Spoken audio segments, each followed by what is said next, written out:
Hi hello നമസ്കാരം. എല്ലാവർക്കും Dev's cooking വേൾഡിലേക്ക് സ്വാഗതം. എനിക്ക് നല്ല കമൻറ്റ്സ് തന്ന് എന്നെ എൻകറേജ് ചെയ്യുന്ന എൻ്റെ എല്ലാ ഫ്രണ്ട്സിനും ഹൃദയം നിറഞ്ഞ നന്ദി അറിയിക്കുന്നു.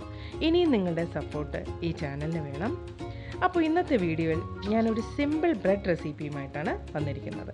നമുക്ക് എപ്പോൾ വേണമെങ്കിലും വീട്ടിൽ തയ്യാറാക്കാവുന്ന ഒരു ടേസ്റ്റി ബ്രെഡ് സ്വീറ്റിൻ്റെ റെസിപ്പി ഞാൻ നിങ്ങൾക്ക് പരിചയപ്പെടുത്താം. നമുക്ക് വീഡിയോ കണ്ടാലോ?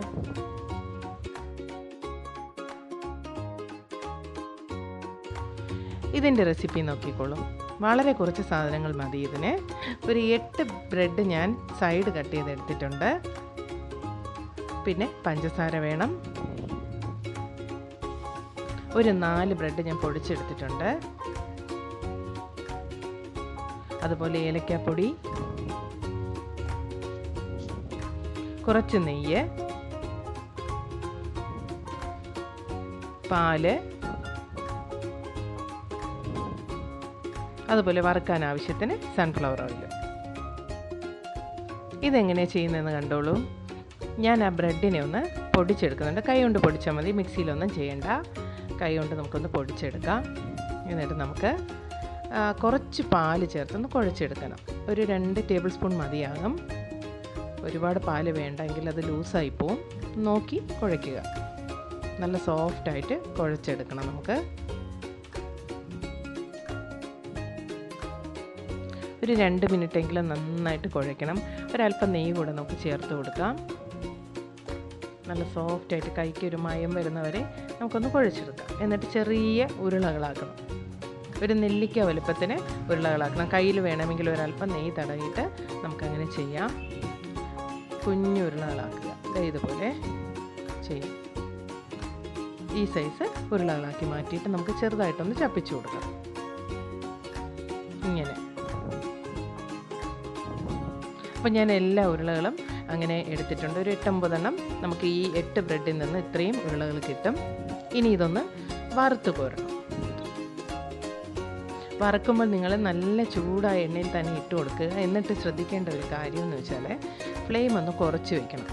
കാരണം ഇത് ഫ്ലെയിം കൂട്ടി വെച്ചാൽ ഇത് കരിഞ്ഞു പോകും. മീഡിയം ഫ്ലെയിമിൽ വെച്ച് നമുക്ക് വറുത്ത് കോരാം. ഞാനിതെല്ലാം ഒന്നിച്ച് തന്നെ ഇട്ട് കൊടുത്തിട്ടുണ്ട്. ഒരു ചെറിയ ബ്രൗൺ കളറായിട്ടുണ്ട്. ഏകദേശമായി വരുന്നുണ്ട്. നമുക്കിനി ഇത് വറുത്ത് കോരാം. ഇതാണ് അതിൻ്റെ കളർ. ഒരു ചെറിയ ബ്രൗൺ കളർ, ഒരുപാട് കറുത്ത കളറാകണ്ട. ഇനി നമുക്കിതിനാവശ്യമുള്ള ഷുഗർ സിറപ്പ് ഒന്ന് തയ്യാറാക്കാം. അതിനുവേണ്ടി ഞാനൊരു 1/4 കപ്പ് അളവിൽ പഞ്ചസാര എടുത്തിട്ടുണ്ട്. ഒരു 1/2 കപ്പ് വെള്ളവും കൂടെ ഒഴിച്ച് നമുക്ക് ഷുഗർ സിറപ്പ് ഒന്ന് റെഡിയാക്കാം. ഷുഗർ സിറപ്പ് 1 സ്ട്രിങ് കൺസിസ്റ്റൻസി ഒന്നും വേണ്ട, എങ്കിലും ഒരുപാട് ലൂസും ആകരുത്. കുറച്ച് നേരം ഒരു 2-3 മിനിറ്റ് നമ്മൾ മിക്സ് ചെയ്തിട്ട് നമുക്ക് ആ ഏലക്കാപ്പൊടി ഒന്ന് ചേർത്ത് കൊടുക്കണം. ഇനി നമുക്ക് വറുത്ത് വെച്ചേക്കുന്ന ബ്രെഡിനെ അതിലോട്ട് ഇട്ട് കൊടുക്കാം. ഒരു 1/2 മണിക്കൂറെങ്കിലും ഷുഗർ സിറപ്പിൽ ഇതൊന്ന് കിടക്കട്ടെ. അപ്പോഴും നല്ല മധുരമായിട്ട് വരും. ഉടനെ എടുക്കേണ്ട. ഒരു 1/2 മണിക്കൂറോ അല്ലെങ്കിൽ ഒരു 45 മിനിറ്റ് അങ്ങനെ ഇട്ടേക്കാം. ഇത് ഷുഗർ സിറപ്പിൽ കിടന്ന് നല്ല സോഫ്റ്റ് ആയിട്ടുണ്ട്. നമുക്കിനി ഇതിനെ ബ്രെഡ് ക്രംസിലൊന്ന് മുക്കിയെടുക്കാം. എന്നാലേ അതിനൊരു ഭംഗി ഉണ്ടാവുകയുള്ളൂ. അല്ലാതെ വേണോ കഴിക്കാൻ, നിങ്ങൾക്ക് ഇഷ്ടംപോലെ ചെയ്യാം. ഞാനിതാ ബ്രെഡ് ക്രംസിലൊന്ന് മുക്കി എടുക്കുന്നുണ്ട്.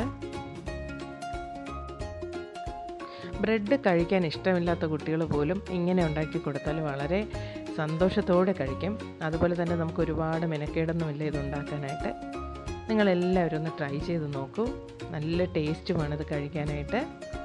ഈ വീഡിയോ നിങ്ങൾക്ക് എല്ലാവർക്കും ഇഷ്ടമായെന്ന് ഞാൻ വിശ്വസിക്കുന്നു.